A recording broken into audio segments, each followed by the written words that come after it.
Hi everyone, my name is Nidhi Bhatnagar and I welcome you all in this channel. तो आज की video में हम क्या सीखेंगे? देखो, आज हम करने वाले हैं क्लास 6 की हिंदी की किताब से पंच परमेश्वर, ये प्रेमचंद जी द्वारा रचित कहानी है। तो चलो विदाउट डिले हम अपनी वीडियो को शुरू करते हैं।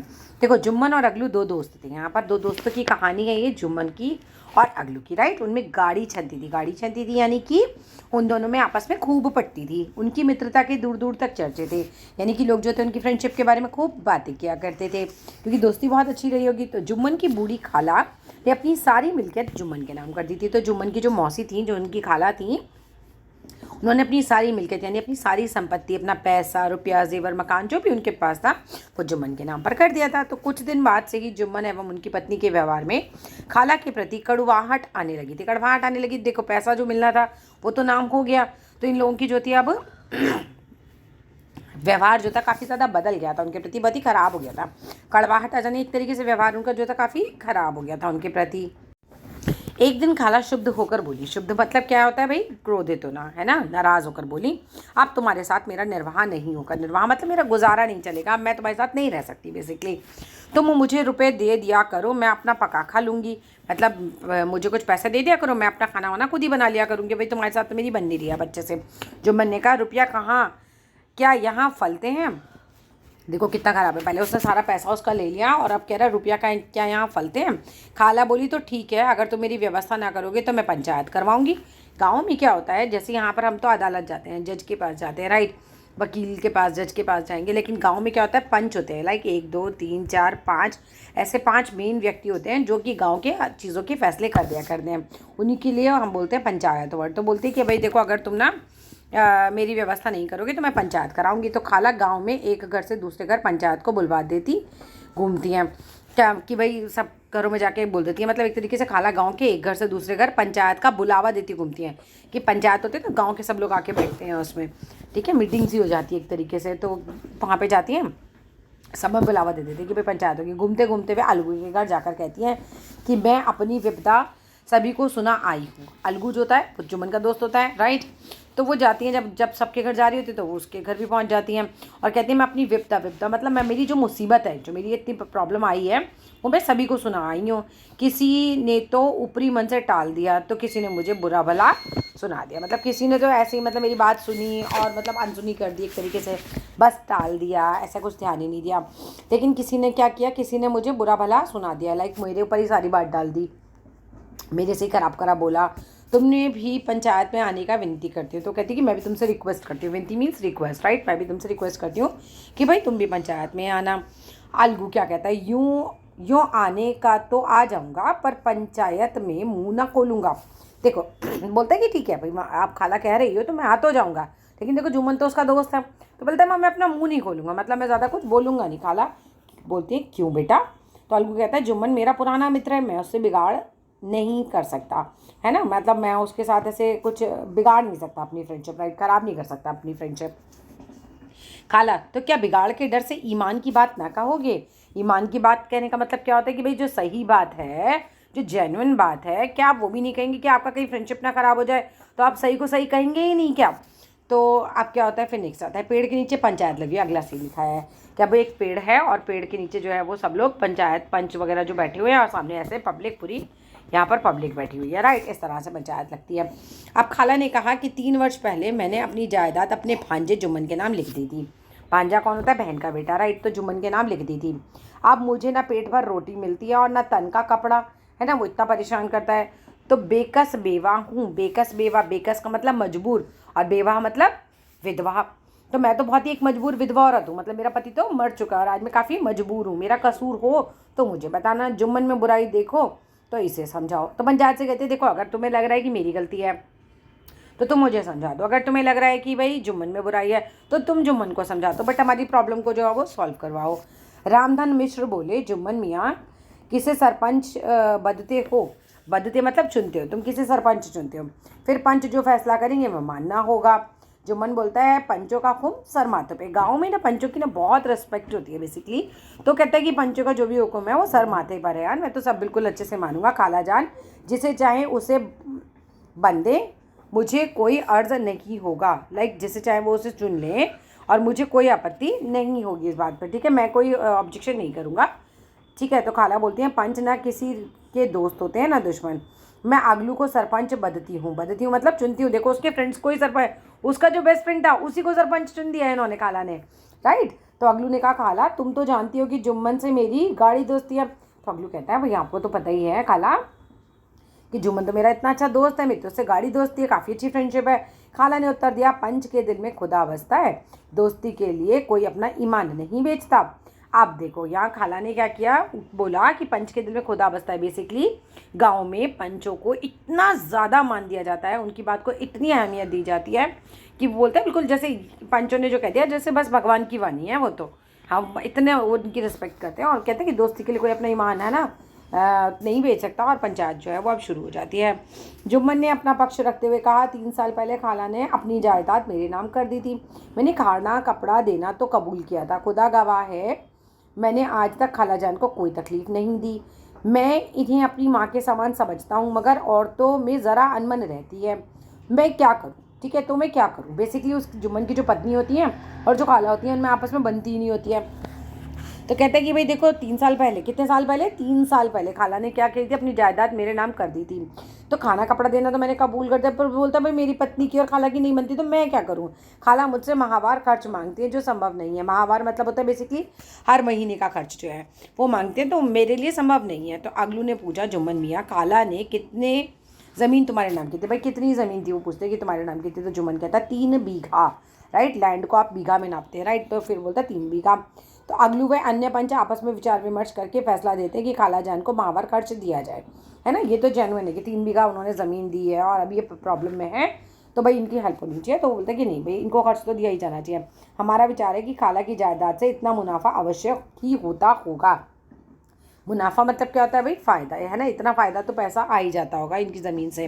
राम मिश्र जी ने कहा इसका की नाम पंचायत है, दूध का दूध और पानी का पानी, यानी कि जो चीज़ सही है वो सही है, जो चीज़ गलत है वो गलत है। एक तरीके से दोस्ती की जगह है दोस्ती नहीं, दोस्ती की जगह है, राइट। पंचायत में आप दोस्ती, उसने कुछ नहीं भाई, उसने जो सही था उसी पर ही बोला, मतलब सही का साथ दिया। धर्म का पालन करना मुख्य है। एक अन्य व्यक्ति क्या उठता है कि ऐसे सत्यवादियों के बल पर ही तो धरती टिकी है। सत्यवादी किसे कहा जा रहा है बेसिकली यहाँ पर, जो उसका फ्रेंड था अगलू जो था, उसने कितना अच्छा फैसला दिया। तो बोलता है ऐसे सत्यवादियों के ऊपर तो धरती टिकी है। मतलब बेसिकली अगर हम बोले कि आज ना धरती पर सब कुछ अच्छा चल रहा है तो ऐसे ही अच्छे लोगों की वजह से चल रहा है, अन्यथा कब तक रसातल तक पहुंच गई होती। रसातल मतलब पताल तक पहुंच गई होती, बेसिकली धरती नष्ट हो जाती है अगर बिल्कुल खराबी लोग होते केवल इसमें। तो खाला अगलू को दुआएं देती है मतलब ब्लेसिंग्स देती है। जो मन के मन में आक्रोश है, आक्रोश मतलब बहुत ही गुस्सा आ जाता है उसको, मेरी फ्रेंड ने मेरे खिलाफ जो है वो फैसला दे दिया। वह सोच रहा है कि अगलू कैसा मित्र है। सरपंच बनते ही आंखें पलट गई मतलब एक तरीके से सरपंच बनते ही उसने मुझसे, है ना, मेरी तरफ ध्यान नहीं दिया और बस मतलब खाला के पक्ष में फैसला बस सुना दिया। उसने अपनी आंखें पलट ली। कच्चे रास्ते पर 2 बैलगाड़ियां चली जा रही हैं। पहला गाड़ीवान अपने बैलों पर संटी चलाकर उन्हें तेज चलाना चाहता है। आपने देखा होगा जो गाड़ीवान होता है वो संटी से मारता जाता है बैलों को और बैल जो है थोड़ा और तेज़ चलते जाते हैं। फिर वह दूसरे गाड़ी वाले समझू साहू से पूछता है, समझू दादा गाड़ी में नया बैल जोते हो मीन्स नया बैल लेकर लगाया है तुमने गाड़ी में। समझू साहू बोलते हैं हाँ बैल तो नया ही खरीदा है, अगलू से खरीदा है, महीने भर में दाम चुकाने की शर्त पर। अगलू से खरीदा था इन्होंने ये, ठीक है। पहला गाड़ीवान बोला वह अगलू जो जुम्मन की खाला का सरपंच बना था। समझू साहू बोलता है वही अगलू, उसी पंचायत के महीने भर बाद उसका एक बैल मर गया। सब यही कहते थे कि जुम्मन ने विष दे दिया, राइट। जुम्मन ने विष दे दिया कहते थे, अभी हुआ है या नहीं हुआ ये नहीं पता। अगलू ने इसे जोड़ बहुत ढूंढा पर निरुपाय होकर यह बैल मुझे बेच दिया। जोड़ बहुत ढूंढा मतलब बैल ना हमेशा जोड़े में काम करते हैं, तुम्हें पता होगा 2-2 बैल चलते हैं। तो अगलू ने बोला ना बहुत कोशिश करी कि भाई दूसरा बैल भी वो खरीद पाए, लेकिन वो नहीं खरीद पाया, नहीं उसको मिला। तो उसने क्या किया, निरुपाय होकर मतलब जब उसके पास कोई तरीका ही नहीं बचा बिल्कुल, तो उसने बैल मुझे बेच दिया। बैल देखकर मेरा मन ललचाया, सोचा ये बैल हाथ लग जाए तो बेखटके मंडी में 3 खेप हो जाए। बेखटके मतलब बिना किसी डर के 3 चक्कर में मंडी के लगाया आया करूँगा, खेप मतलब चक्कर, है ना, मैं 3 बार मंडी जाया आया करूँगा। सो मैंने खरीद लिया। तभी पहले गाड़ीवान का गाँव आ गया। अब समझू साहू अकेला अपने गांव की ओर चल दिया। बैल की चुस्त चाल होती जा रही थी, मतलब बढ़िया चाल से चल रहा था। समझू साहू उस पर संटी चलाने लगा। एकाएक बैल नीचे गिर पड़ा और फिर वह कभी नहीं उठा। बेसिकली शायद वो बैल मर गया। समझू साहू के पास 250 रुपये थे, गाड़ी पर सामान था। मजबूरन जंगल में ही रात बितानी पड़ी, बिकॉज उस समय ऐसा नहीं था कि आप इतना रात में ऐसे निकल सकते हो। मजबूरन जंगल में ही रात बितानी पड़ी। न चाहते हुए भी आग लग गई और पैसे तथा काफ़ी सामान चोरी हो गया। समझू साहू ने अलगू अपने बैल के पैसे मांगने जाता है। अच्छा, अलगू अब अपने बैल के पैसे मांगने जाता है। साहू आइन अंदर से चिल्लाकर कहती हैं कि ऐसा बैल दिया कि जन्म भर की कमाई भी लूट ले गया। समझू साहू कहने लगा, मुर्दा बैल देकर तुमने मुझे दाम मांगने शर्म नहीं आती? सत्यानाशी बैल गले बंधा, तुमने हमें मूर्ख बनाया। न जी मानता हो तो हमारा बैल ले जाओ, महीने भर के बदले 2 महीने जोत लो। अगलू ने उत्तर दिया, पूरा गांव जानता है कि वह बैल कितना सुंदर और बलशाली था। मेरे 150 रुपये तुम ऐसे हजम नहीं कर सकते। बेसिकली वो पैसे देने के चक्कर में नहीं है आप, है ना, क्योंकि बैल तो मर गया तो इतना पैसे क्यों दूँ मैं, ना। एक तो मैं मेरे पैसे भी चोरी हो गए उसके चक्कर में, तो दोनों में आपस में हाथापाई होने लगती है, यानी कि मार पिटाई होने लग जाती है। गांव के लोगों ने दोनों को समझाते हुए पंचायत बुलाने की सलाह दी कि चलो भाई पंचायत से फैसला करवा लो। तो पेड़ के नीचे पंचायत लगी हुई है। रामधन मिश्र कहने लगे, अब गाँव जुट गया मीन्स सब लोग आ गए, तो पंचों का चुनाव हो जाना चाहिए कि चुन लो भाई किसको पंच आज के लिए बनाना है। अगलू चौधरी किसे चुनते हो? अगलू, समझू साहू ही चुन ले। अगलू कहता है कि समझू साहू ही चुन ले, मुझे कोई प्रॉब्लम नहीं है। तो समझू साहू बोलते हैं, पंच पिछली पंचायत के ही रहेंगे। जुम्मन शेख को मैं सरपंच बदलता हूँ। जुम्मन शेख, राइट। अब की बार किसको बनाया? पहले उसने अगलू को बनाया था और अब की बार इसने जुम्मन को बना दिया। बाकी लोग बोलते हैं सेम ही रहेंगे। तो रामधन मिश्र ने अगलू से पूछा, क्यों चौधरी, तुम्हें कोई एतराज? उर्ज तो नहीं है? उर्ज का मतलब ही एतराज़ होता है, राइट। तुम्हें कोई आपत्ति तो नहीं है? अगलू क्या कहता है, नहीं मुझे कोई एतराज़ नहीं है। एक पंच बोलता है, समझू साहू जब तुमने बैल लिया था तो दाम महीने भर में चुकाने का वायदा किया था, प्रॉमिस किया था कि तुम इसके पैसे 1 महीने में दे दोगे। समझू साहू कहता है, हाँ सही है। दूसरा पंच बोलता है, वायदा करके तुमने बैल के दाम क्यों नहीं चुकाया? तो समझू साहू कहता है, अगलू ने मुझे ठगा है, इसने मुझे बीमार बैल दिया है। अगलू कहता है, ये झूठ बोल रहा है। पंचों ने अगलू से पूछा, तुम्हारे समझू साहू पर कितने रुपए बकाया है? तो अगलू ने उत्तर दिया, 150 रुपये। पंचों ने समझू से पूछा, तुम रोज़ मंडी कितने खेप लगाते थे? खेप मतलब कितने चक्कर लगाते थे? तो समझू कहता है 2 या 3। तीसरा पंच बोलता है, मंडी नज़दीक तो नहीं है, तुम बैल को चारा कब डालते थे?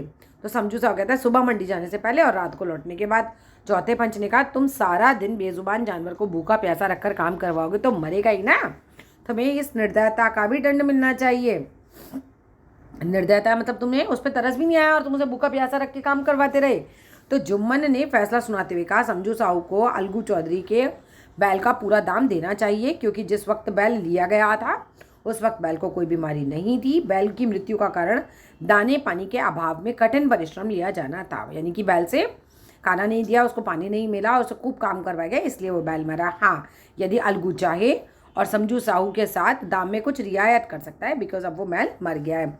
तो अलगू पंच परमेश्वर की जय। अलगू क्या बोलता है? पंच परमेश्वर की जय। दोनों मित्र गले लग जाते हैं, दोनों एक दूसरे की बात एक्चुअली समझ जाते हैं कि जब आप पंच बनते हैं तो आपको दोस्ती वोस्ती सब साइड रखनी होती है और आपको क्या है, सही फैसला ही देना होता है। मिल्कियत का मतलब क्या होता है? संपत्ति। शुद्ध का मतलब होता है क्रोधित। विपदा का मतलब होता है मुसीबत। बेकस का मतलब होता है मजबूर। बेवा का मतलब होता है विधवा। बदते का मतलब होता है चुनना। उज्र का मतलब होता है आपत्ति या ऐतराज। रसातल का अर्थ होता है पाताल। निरुपाय का मतलब बिना उपाय के। बेखट के मतलब बिना डर के। खेप मतलब चक्कर। And that's all in this video. अच्छा लगे तो लाइक कीजिएगा, शेयर कीजिएगा। Thank you.